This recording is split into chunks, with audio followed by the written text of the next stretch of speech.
प्यारे बच्चों, welcome to kids story show. आज की जो हमारी कहानी है उसका शीर्षक है दयालु भालू। आइए कहानी शुरू करते हैं। एक दिन एक राजा जंगल में शिकार के लिए गया। वह जंगल में काफ़ी देर घूमता रहा, लेकिन उसे कोई जानवर नहीं मिला। राजा थक गया, उसे प्यास भी लगने लगी। वह एक तालाब में पानी पीने गया। राजा जैसे ही तालाब में पानी पीने के लिए झुका, उसने पीछे से एक बाघ को अपनी ओर आते देखा।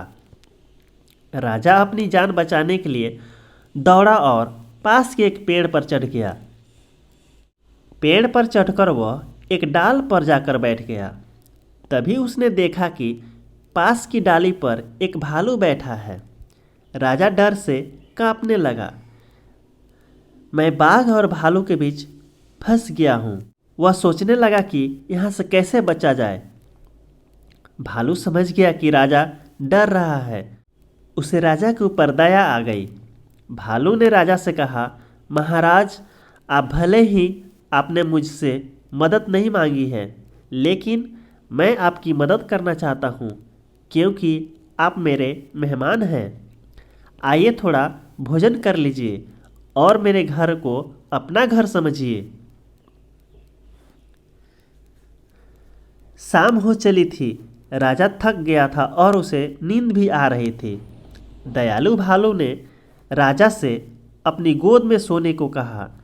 बाघ पेड़ के नीचे राजा का इंतजार कर रहा था।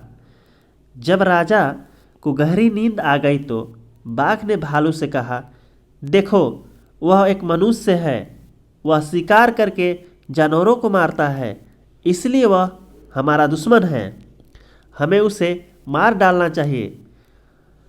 दुश्मन की सहायता करना अच्छी बात नहीं है। हम जंगल में एक साथ रहते हैं, इसलिए हम दोस्त हैं। अगर तुम राजा को धक्का देकर नीचे गिरा दो तो मैं उसे मार डालूंगा। मैं आधा शरीर खुद खाऊंगा और बाकी का आधा भाग तुम्हें दे दूंगा।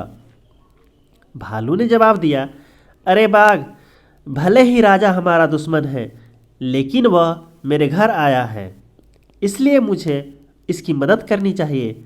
मैं उसे नीचे नहीं गिरा सकता। चैन की नींद सोने के बाद आधी रात को राजा की नींद खुली। भालू ने राजा से कहा, अब मुझे नींद आ रही है, इसलिए मैं थोड़ा देर के लिए सोता हूँ। सावधान रहना और बाघ की बातों पर भरोसा नहीं करना। इतना कहने के बाद भालू राजा की गोद में सो गया। बाघ यह सब देख रहा था। वह राजा से बोला, महाराज, आप भालू की बातों पर भरोसा न करें। वह ऐसा जता रहा है मानो आपकी मदद कर रहा है। मैं जैसे ही यहाँ से जाऊँगा वह आपको खा लेगा, इसलिए आप भालू को नीचे गिरा दें। मैं भालू को खाकर चला जाऊँगा, तब आप बच जाएंगे। राजा को लगा कि बाघ सही कह रहा है।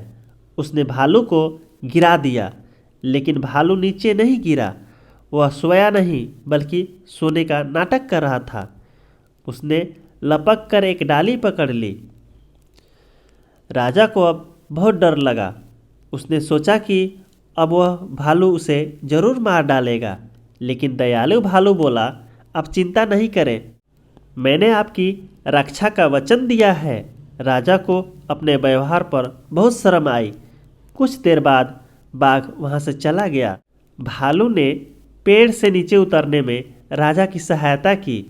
भालू को धन्यवाद देकर राजा वहाँ से चला गया।